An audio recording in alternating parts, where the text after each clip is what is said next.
सातारा जिल्हा प्रशासनाची एक उच्चस्तरीय बैठक आज विशेषतः विद्यार्थी आणि महिलांच्या सुरक्षेच्या अनुषंगाने मी या ठिकाणी घेतलेली होती। यामध्ये जिल्हाधिकारी, मुख्य कार्यकारी अधिकारी, जिल्हा पोलीस अधीक्षक, प्राथमिक विभागाचे शिक्षण अधिकारी, माध्यमिक विभागाचे शिक्षण अधिकारी, सामाजिक न्याय विभागाची जी वसतिगृह आहे ते सामाजिक न्याय विभागाचे जिल्हा संबंधित अधिकारी आणि इतर सर्व संबंधित यंत्रणा या ठिकाणी उपस्थित होती।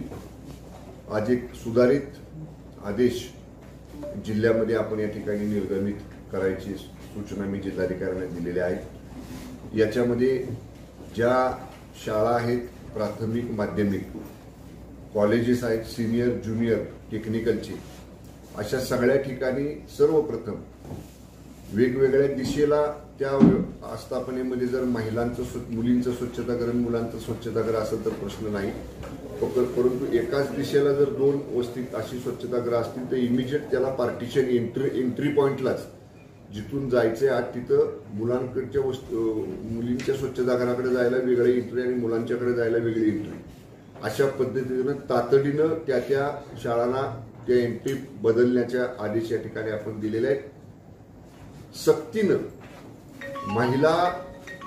मुलींच्या स्वच्छतागृहाची स्वच्छता देखभाल ही महिला कर्मचाऱ्यांनीच करावी, याच्यासाठी सुद्धा त्यांना आज सुधारित आदेश या ठिकाणी आपण दिलेले आहेत।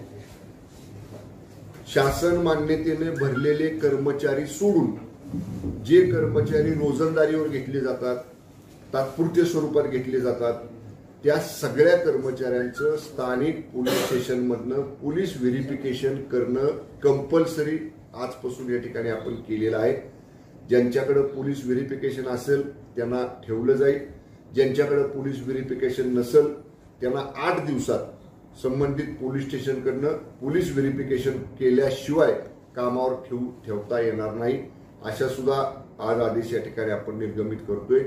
शासनाची जी वसतिगृह आहेत, सामाजिक न्याय विभागाची असतील किंवा अनुदानित जे कॉलेजेस आहेत, आता उदाहरणार्थ साताऱ्यामध्ये काही मोठ्या शिक्षण संस्थांची कॉलेजेस आहेत, अशा कॉलेजेसवर सुद्धा माध्यमिक विभागाच्या शिक्षण अधिकाऱ्यांना आपण स्वतंत्र अधिकार आज दिलेले आहेत। अशा सगळ्या हॉस्टेल्सची त्या शिक्षण अधिकाऱ्यांनी तातडीनं आजपासून तपासणी करायची आहे।